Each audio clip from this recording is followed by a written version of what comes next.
जी अस्सलाम वालेकुम मोहब्बिस। तो अब दूसरे हिस्से में हम आ गए और पहला तो ज़ाहिर है कि आपके बारे में ज़्यादा रहा। हाँ। और लेकिन दूसरे हिस्से में चाहूँगा कि हम ज़रा बाकायदगी से कुछ हम्म, हकीम मामू की कुछ यादें ताज़ा करें। अ, आपका तो कहना ये है कि हर आदमी अपने वालिद से बड़ी मोहब्बत करता है। अफसाना ज़िंदगी का बड़ा यानी मकसद ये है कि जो ऐसे हीरे थे हमारे जानने एग्जैक्टली। वाले, हाँ कम से कम जितनी यादें हम की हैं उसको हाँ कलेक्ट कर सकें, अपने हाँ पास रख सकें। क्योंकि मैंने हकीम मामू पे काफ़ी तहरीरें तलाश करने की कोशिश की थी। एक तो ज़ाहिर है कि वो हातिफ भाई की तहरीर हाँ है, अच्छी तहरीर है, बहुत पसंद आई मुझे, जो अक्सर याद आते हैं है। इस्माइल के मैंने एक आध देखा फेसबुक पे, आरिफुल हक़ारी साहब का हाँ सिद्दीकी ख़ानदान। वो एक मरबूत किस्म की किताब जिसमें पूरी ज़िंदगी का अफ़साना सामने आ सके, वो उसकी अभी भी कमी अभी भी। है। और मुझे पता है कि मैं हमेशा कसूरवार अपने आप को समझता हूँ। मेरा ख्याल में मेरा चौथा विजिट है जिसमें आप मुझे कोने पे ले जाके, कोई शादी हो, कोई हो, आप जरूर मुझे ये कहते हैं तुम पे कर्ज है। मैं कोशिश ये कर रहा हूँ इसके तवज्जो से हाथी से भी तस्करा करेंगे कोई भी कि कोई इस तरह के आगे बढ़े इंशाल्लाह। तो हम वजह ये है कि हम लोग का हाफ़िज़ा बड़ा कमज़ोर हाँ होता है। एक नस्ल के बाद दूसरी, फिर तीसरी, फिर ये नाम तो ज़हन में रह जाएगा कि मेरे दादा कौन हाँ थे, हाँ। नहीं, इसमें लेकिन इसमें कुछ मेरे शक दादा नहीं क्या है, थे? इसमें कोई शक नहीं है, इसलिए कि अब हम बच्चों को बाद वक़्त बैठ के हमें एहसास ही नहीं होता, हम समझते हैं वैसे ही समझ रहे हैं हमारे बच्चे ना। तो मैं बताता हूँ तो उनको हैरत होती है। तो उनको पता होना चाहिए। अभी तक मैंने अज़ान से पूछा, एक मैंने कहा कि क्योंकि मुझे ना कई लोग मिले, मतलब मामा जो हमारी मेरी बेटी की तरह कज़न है हमारी, तो वो भी जब जमीयत तालिबात में गई आज से 20 साल पहले, कहने मोअज़्ज़ज़ भाई मुझे जो है ना इतने लोग मिलते हैं कि हकीम यामीन की भतीजी का सुन के ना तो इज़्ज़त शुरू कर देते हैं।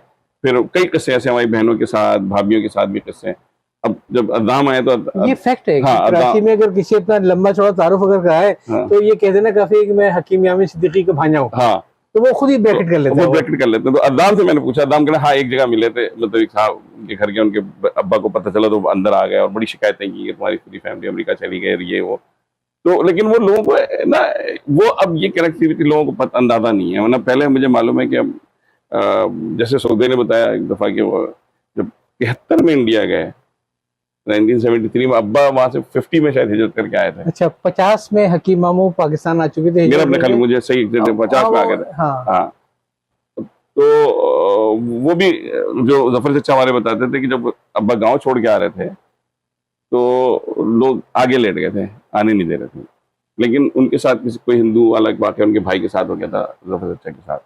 तो उसकी वजह से अब्बा ने फैसला किया। अब समझ लें 23 साल 77 में जब सूद भाई गए, सुबह कहना मैं पलंग पे सोया था, जब सुबह आंख खुली तो कोई 100 औरतें जो है ना जो है ग्राउंड में बैठी हुई है, उसमें अपना सैन में, कि हकीम बाबू का जो है ना वो बेटा है। बेटा। और हमारी भाभीियों के, उनके और मेरे साथ कई किस्से ये जैसे हम बता रहे हैं ना, इस चक्कर में हम कुछ कर ही नहीं पाए जिंदगी में। पकड़े जाते। हाँ जी, जवानी की शरारतें अब्बा के चक्कर में नहीं कर सके हम लोग। सही बात है। बकिया भाई शरीफ थे खुद ही। भाई तो खैर जन्नती आदमी है, ऐसे तो कोई शक ही नहीं है। मसूद भाई की बात कर रहा हूँ मैं। तो ये एक बड़ी अजीब व गरीब सी चीज़ है कि लोगों को इतनी मोहब्बत दो कि लोग हमेशा हाँ, याद रखें। कुछ थोड़ा सा उनकी एक हदीस मैं सुना दूं फिर आप हाँ आगे। हाँ हाँ। अल्लाह के रसूल सल्लल्लाहु अलैहि वसल्लम ने फरमाया कि जब अल्लाह किसी बंदे पे मेहरबान होता है तो लोगों के दिलों में उसकी मोहब्बत डाल देता है। क्या बात है, माशाल्लाह माशाल्लाह। वो मोहब्बत हमने देखी है। मैंने बेटे की ज़बानी एक हदीस सुनी, उसके बाप की ज़बानी मैंने एक हदीस सुनी थी। एक बार मैं गया तो वो तो तवाज़ो वाले आदमी थे बहुत और ज्यादा। मुझे जल्दी थी जाने की। तो मैंने कुछ थोड़ी सी माज़रत चाहिए, उन्होंने कुछ चाय और नाश्ते का इंतज़ाम किया हुआ था, जो भी कह दिया था फ़ौरी तौर पे। तो मैंने उठना चाहा तो उन्होंने मुझसे बाकायदा नाराज़ हो के कहा कि हदीस है कि मेज़बान का फ़र्ज़ है कि वो मेहमान की तवाज़ो करे, लिहाजा मेहमान को चाहिए कि वो खाने पीने से इनकार करके अपने मेज़बान को गुनाहगार न करे। ये हदीस तुम्हारे बने में हाँ, पाई थी। अच्छा, ये हदीस आपको नहीं सुनाई सिर्फ। अब मैं अब्बा से कहते थे आप लोगों को खाना खिलाने के लिए ब्लैकमेल करते हैं हदीस सुना के, क्योंकि मजबूर हो जाता है। अच्छा, उसका एक और नतीजा होता था। हाँ। दूसरी चीज जो अब्बा करते थे कि दूसरा गुनाहगार ना हो और उसने कभी खाना पीने का ना पूछे अब्बा को, तो अब्बा पानी मांग के पीते थे उससे कि उसको अच्छा, गुनाह ना मिले। इसमें इतना यकीन रखते थे हाँ, तो जी जी इस हाँ। हदीस। मुझसे भी नहीं कहता कि भले कुछ ना करो तो पानी पियो। हाँ, वो बड़े कमाल। और जिंदगी की आखिरी सांसों तक यह हाल था। हम परेशान थे हॉस्पिटल में कि कोई आ जाए। अब हम मतलब भरा हुआ लोग फल भी लेके आते थे, कि इनको खिला दो, अब्बा कर लेंगे, नहीं नहीं इनको खिला दो। आखिरी वक्त में हम समझ लें कोमा कह लें उसे, नेमतुल्ला साहब मरहूम देखने आए थे, तो अब्बा किया, फिर किया तो लोगों ने कान लगा के करीब से सुना, कह रहे इनको कुछ खिलाओ खिलाओ। ये तवाज़ुन तो उनके हाँ तवाज़ुन। और वो आपको मालूम है गुर्बत के हालात में भी जो है ना, हमारे घर में मुमकिन नहीं था कोई मेहमान आए और खाए बगैर चला जाए। और ईद के दिन हमारे यहाँ कोई अभी भी याद है कि तकरीबन मस्जिद के से हम लोग नमाज, ईदगाह से नमाज पढ़ के, ये मामूल था कि 100, 125, 150 आदमी आके हमारे घर में, उसमें अम्मा का भी हाथ था, जाहिर बात है कि सारा इंतजाम अम्मा, और मुझे याद है उनके मददगारों में उनकी बेटियां और बेटों में सऊद भाई, वो सऊद भाई बर्तन धो रहे हैं खड़े होकर अम्मा के साथ, ये वो मुझे आज तक याद है। लेकिन वो अब्बा का एक वो था कि वो 150 लोग, 100 लोग तो एक हल्ले में आते थे पहले, उसके बाद फिर वो दरवाजा खुला होता था, हमारे यहाँ कुंडी नहीं होती थी। इसका तो अंदाजा है वो रहे। तो अजीब दौर था वो भी। लेकिन फिर मैं अगेन, तुमने खैर शुरू में खुद ही एतराफ़ भी कर लिया कि मैं 4 दफ़ा कह चुका हूँ इस चीज़ के लिए। वजह ये है कि अभी ये रवायतें, ये सब चीज़ें ख़त्म होती आ रही हैं, और हम ये देख रहे हैं कि जैसे जैसे सोशल मीडिया फैल रहा है, बड़ा ही मामला सिमटता जा रहा है। अब बरादरी से खानदान, खानदान से घर, और अब घर के अंदर भी nucleus family, me and my family, जैसे कहते हैं मी माय वाइफ माय किड्स। जी जी जी, ये फैमिली नहीं है। वो ऐसे जब वो चीजें ही नहीं रही तो बच्चे उस चीजों को समझ ही नहीं सकते आज के लिए। तो अगर तुमने शायद 20 साल पहले अगर ये काम कर लिया होता किताब लिखने का, तो जमाने में ऐसे बहुत से लोग हयात थे जिनके पास उनकी पूरी तारीख थी, ये सब कुछ था। कोई शक नहीं। तो अभी भी मैं सबसे बढ़ के हमने उनके साथ भी जुल्म किया। मोहम्मद चचा हयात थे, अम्मा थे, कई मतलब आपने भी लोगों ने कहा कि उनका रिकॉर्ड करो खानदान की पूरी हिस्ट्री। तो अब्बा को मोहम्मद चचा से ज्यादा बेहतर तो कोई नहीं जानता। हाँ, और भी बहुत से लोग, जमात के बहुत से लोग थे, जमात के लोग जो बहुत से जो इस दुनिया में नहीं है, और जो दुनिया में है वो भी उनको याद रखते हैं अच्छी तरीके से। मुझे मैं नाम नहीं लूँगा, लेकिन एक मुझे मालूम है कि जमात इस्लामी के उस इलाके के एक अमीर है, तो उन्होंने कुछ पिछले दिनों किसी से कहा था कि भाई काम तो कर गए हकीम यामी सिद्दीकी साहब, हम तो उस काम की खा रहे हैं। बिल्कुल, इसमें कोई शक नहीं। इसमें उन जैसे लोग, अब्बा साहब अकेले नहीं थे, उन जैसे लोग 3-4 नाम भी थे इसमें। मतलब मैं अब देखता हूँ ना, कोई मुकाबला नहीं जी, कोई मुकाबला नहीं ना। वो कहते हैं तनकीद से खफा ना सताइश पसंद हूँ, ये दोनों पस्तियां हैं, मैं इनसे बुलंद हूँ। और प्लस वो था ना कि किसी चीज की खुदनुमाई नहीं थी। और यहीं पे अगर मैं तुमको एक मिनट रोकूं, खुदनुमाई वाली बात, तो मालूम है कि इस प्रोग्राम के लिए उनकी तस्वीर की तलाश करने मुझे इतने मतलब अपनी औलाद के पास से नहीं निकल पाई। हालांकि वो काउंसिलर का इलेक्शन में जीते, 2 मरतबा काउंसिलर, अपने इलाके के मकबूल तरीन हकीम भी थे, और साथ ही साथ अगर देखा जाए तो 2 दफा इलेक्शन भी लड़ा। क्यों हारे वो एक अलग बात है। 2 मरतबा जीते, 2 मरतबा हारे। पहली मरतबा बीडी का इलेक्शन, जब बीडी के तो जीते थे, उसके बाद 2 मरतबा 79 में काउंसिलर बने, 4 साल हो रहे, फिर 83 में बने। फिर जब तासुब का दौर आया तो एमक्यूएम से, अब एमक्यूएम ने क्या दिया, शहर को अंदाजा लगा ले कि अलीगढ़ का एक पढ़ा हुआ शख्स एक मैट्रिक फेल आदमी से हार गया, बाद में आपस में वो भी कत्ल हो गए। तो नफरतों की बुनियाद पे, हालांकि वो कहते हैं कि वो बस्ती जो है ना, वो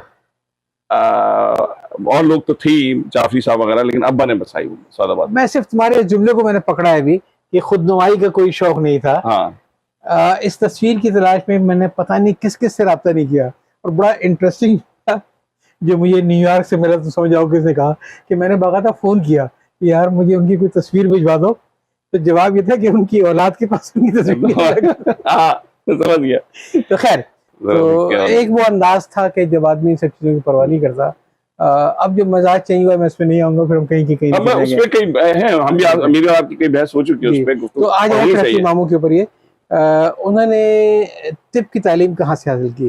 देखिए अब्बा का तो जो सबसे यही सवाल लोग करते हैं, तो क्योंकि अमूमन जो हिकमत के बारे में समझा जाता है कि जी किसी ने खानदान से उठा ली, किसी ने बस जड़ी बूटियां कर ली, 90 साल खाने और 30 साल हकीम, 60 साल बाप का दादा के देर बाद में। तो अब्बा ने अलीगढ़ जैसे मोतबर कॉलेज से की, और उसका डिग्री का नाम था DUSM अली, अलीगढ़ से अली कहते हैं, डॉक्टर ऑफ यूनानी मेडिसिन। उसमें चॉइस ये होती थी कि आप आखिरी सालों में जाके आप MBBS भी कर सकते हैं, लेकिन अब्बा ने क्योंकि तिब्बे नबी की बुनियाद पर अब्बा ने उसको किया, वरना वो MBBS डॉक्टर भी, और उनके जो उन्होंने बाद में फिर बेटों को बनाना चाहा।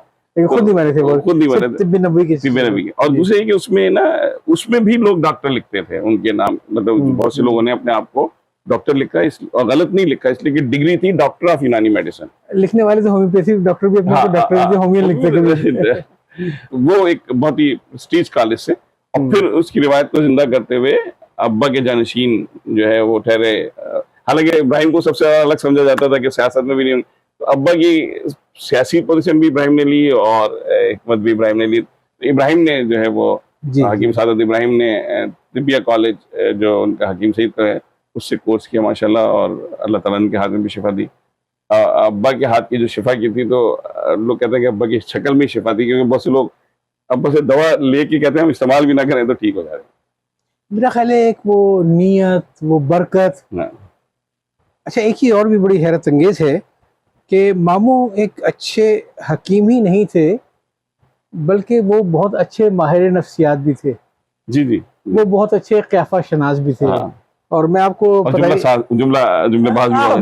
भी आपका आपको तो खैर मालूम होगा ये बात यकीनन, और लेकिन बहुत से लोगों को नहीं मालूम होगा। मैं इनकी बता दूँ कि जब उन्होंने तिब की तालीम मुकम्मल कर ली, और तिब की तालीम मुकम्मल करने के बाद जो उन्हें पहला पेशेंट मिला, तो उसका उन्होंने कैफे की बुनियाद पर इलाज किया था। अच्छा, मुझे इल्म नहीं है कि अभी वो उन्होंने आके अपने मतलब स्टार्ट किया था। जब मतलब स्टार्ट किया तो जो पहला मरीज उनके पास आया तो वो एक पुलिस वाला था। अल्लाह और पुलिस वाला भी बड़ा खर्राट किस्म का था। तो उसने आने के बाद उनके सामने कुर्सी बैठा के अपनी बेल्ट खोली, सामने रखी। तो मामू ने से पूछा कि तुम्हें क्या बीमारी है? तो वो चूंकि पुलिस वाला था, तो निहायत ही गुस्से के आलम में उसने कहा कि हकीम मैं हूं कि तुम बताओ मुझे क्या बीमारी है। उसके बाद फिर मामू ने अपना क़याफ़ा दौड़ाया कि ये पुलिस वाला है, हराम की खाता होगा, अय्याशिया करता होगा, तो किस किस्म की बीमारी में तो इतना शफायाब जो फौरन हुआ, पूरे इलाके में शोर मच गई कि हकीम साहब को नफ्स देखनी बड़ी अच्छी आती है। लेकिन नफ्स देखने के साथ साथ वो क़याफ़ा शनास भी थे ये। अच्छा, ये जो आप बीमारी का है ना सिलसिला, तो वो बहुत से लोग जो है ना वो हिकमत को एक मखसूस बीमारी से जोड़ के मिलियनर्स बन गए। अब्बा ने उस बीमार मतलब उस तरफ ना इशारा किया, ना उनको जो है ना एंटरटेन ऐसे लोगों को किया। और वो कहते जी हकीम साहब दवा एक गोली खा लें और ये कर लें वो कर लें, नवाब वगैरह। लेकिन अब्बा ने कभी इसको इस्तेमाल नहीं किया। 300-400 पेशेंट होते थे, तो वो जाहिर बात है कि वो चीज इसको कभी कैश करने की कोशिश कभी कैश करें, हालांकि उनके पास इलाज था। हाँ, उनके पास इलाज था। और कई वाकयात तो खानदान के जो आपने वो सुने, वो बिल्कुल भी वो कहते हैं अल्लाह की तरफ से हो गए, वरना जो है वो नहीं, बट नियत का भी होता है सारा। बिल्कुल जिस तरह जिस डॉक्टर की अप्रोच ये हो कि मैं इस पेशेंट के कैसे कपड़े उतरवा लूं। अभी एम्बुलेंस पहुंची हॉस्पिटल के अंदर ये, और फौरी तौर पे उन्होंने कोई 12,000 के टेस्ट लिख दिए, देखे बगैर कि जरूरत है कि नहीं है। मतलब अब हम अब्बा का हमारा ये था कि पहले जमा इस्लामी के मुलाजिम थे ना, तो वो जो अल-खिदमत है उसके गश्ती शफाखाना, हाँ सस्ता शफाखाना, नहीं सस्ता शफाखाना इनका था, सॉरी गश्ती शफाखाना। और उसमें मुझे जो बताया है, मुझे तो याद नहीं है, कि मदीन में रहते थे और फजर की नमाज जो है ना वो कैंट में के इलाके में पढ़ते थे, इस तरह निकलते थे वो लोग। और उसमें आखिरी तनख्वाह जो अब्बा की थी उसके बाद बंद कर दिया था, अब्बा ने खुद ही थोड़ा 400 रुपए थी। और उसमें भी ऐसे लोग थे, बिल्कुल मैं और लोगों का कैसा सुनाऊं कि एक साहब थे उनकी 90 रुपए तनख्वाह थी। उस वक्त जब शुरू में अब्बा की भी 90-100 होगी, तो मुझे बरकाती साहब ने वाक़या सुनाया कि बरकाती साहब मरहूम अल्लाह ताला शहीद, अल्लाह ताला उनको जन्नत में आला तरीन मुकाम अता करेगा, जो शहीद किए गए वो अब्बा और एक और साहब। तो उन्होंने कहा कि उन्होंने बाकायदा उन साहब ने खत लिखा। आज भी हम भी चैरिटी वर्क के लिए काम करते हैं तो परेशान होते हैं कि तनख्वाह जो है ना कब बढ़नी है, क्या होना है। उन्होंने खत लिखा अपनी बेटी की शादी के बाद कि ये मेरी बेटी की शादी हो गई है, इसके नतीजे में मेरे ये अखराजात कम हो गए, लिहाजा मेरी तनख्वाह 90 रुपए से 80 रुपए कर दी जाए। कैसे लोग थे जी, तो आप तस्वीर करें। तो गश्ती शिफा खाने से सस्ता शिफा खाने का सफर मेरे ख्याल से क्रेडिट मॉर्निंग जाता है। मॉर्निंग 100%। एक अच्छी एडमिनिस्ट्रेटर थी माशाल्लाह। मतलब कॉलेज की तालीम नहीं थी, स्कूल की तालीम नहीं थी, एडमिनिस्ट्रेशन मैंने इतना अच्छा नहीं देखा। अम्मा एक वक्त में कई बीसी कहते हैं ना, कमेटियां कई चलाती थी जुबानी जहन में। अच्छा, हाँ, ओहो, एक इतना हिसाब किताब और फिर मतलब खाने से लेके, क्योंकि हमारे अब्बा को घर के बहुत मेहमान तो आते थे, लेकिन बहुत से अब्बा का कोई ताल्लुक नहीं था। अब्बा ने जिंदगी में खड़े होकर कभी अंडा भी नहीं तला होगा, ठीक है ना। और हम प्रेस किए हुए कपड़े अब्बा को मिलने, और तमाम 10 बच्चों को, और हम जैसे जिसमें बच्चे भी शामिल हैं, उनको तैयार करना, स्कूल भेजना, तालीम के लिए मुस्तकिल पीछे लगे रहना, ये सिर्फ अम्मा का काम था। और ये मतलब का भी जो है ना, अब ये हुआ, अम्मा ने किसी से बात की जाके, तो थोड़ा वो वहाँ से मतलब का किया। फिर आखिर में अल्लाह का शुक्र है हमारे यहाँ कोई विरासत के झगड़े ही नहीं थे, लेकिन थोड़े बहुत हमारे जो प्लाट थे, सिर्फ अम्मा की मतलब 5 रुपए इधर से बचाए, कुछ पैसे सऊद भाई से मंगवाए, कुछ पैसे साद भाई से अमेरिका से, बस ये करके सब बच्चों के लिए थोड़ा थोड़ा करके ना, तो अल्लाह का शुक्र है इतनी जायदाद की लड़ाई होती तो अब जायदाद में जो छोड़ गए वो मोहब्बतें, उल्फतें, आपस में ताल्लुक, वो छोड़ गए। लेकिन सब हमारी अम्मा के मैनेज किया, और अब्बा को दुनिया की कोई परवाह ही नहीं थी, कोई परवाह नहीं थी। वैसे मोबिस एक थोड़ा सा जो एक माहौल में फर्क आ रहा है, बच्चों की केयरिंग आजकल की माएँ भी बहुत करती हैं, कोई शक नहीं है।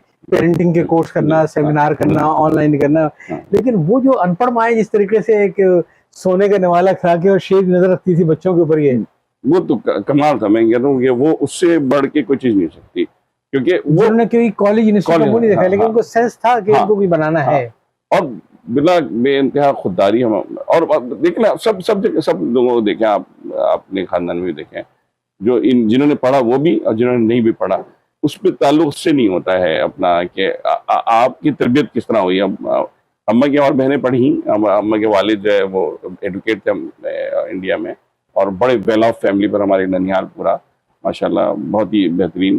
तो लेकिन ये कि अम्मा ने ना हमें कभी एहसास कमतरी का कभी शिकार नहीं की।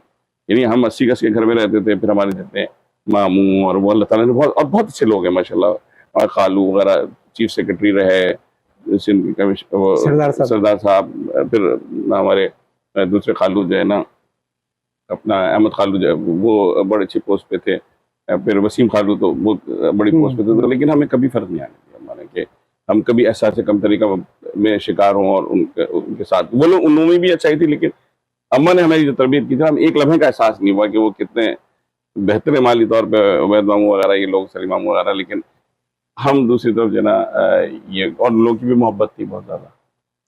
हकीम मामू का जो मेरे ख्याल स्टाइल रहा था वो ये था कि वो शायद हिकमत ना करते, अगर कुछ और भी करते तो बुनियादी ऑब्जेक्टिव उनका शायद हिकमत नहीं था, बल्कि हिकमत एक जरिया था खिदमत खल्क का। 100%। और वो उन्होंने उसको अपनी ज़िंदगी का मामूल बनाया कि मैं इससे लोगों की क्या खिदमत कर सकता हूँ। और उनके बाज़ नुस्खे तो ऐसे थे, तीर बहादुर से, कि जिन्होंने बिल्कुल लोगों की ज़िंदगी बदल दी। पोलियो के मरीज का इलाज कर दिया, सब कर दिया, लेकिन वो बात फालिज का जो जी और मानी का जो था वो याद है कि किस तरीके से हुआ पूरा। तो ये जो हमें देखना पड़ेगा, वो ये देखना पड़ेगा कि आखिर उस वक्त के लोगों में इतना खुलूस क्यों था, नंबर 1। और नंबर 2 ये कि जो जोर है वो मैं समझता हूँ कि डिग्रियों पर नहीं होना चाहिए, तालीम पर होना चाहिए। और माँ बाप का जो फर्ज है वो है असल में तरबियत करना, तरबियत। और तालीम और तरबियत को आप लाजिम और मलजूम बना के आउटसोर्स नहीं कर सकते, नहीं। किसी अच्छे स्कूल में ये आपको खुद करना है, नस्ल आपको संभालनी है। मैं ख्याल अभी थोड़ा सा इसको रोके और फिर कुछ रखें तीसरी तस्वीर भी।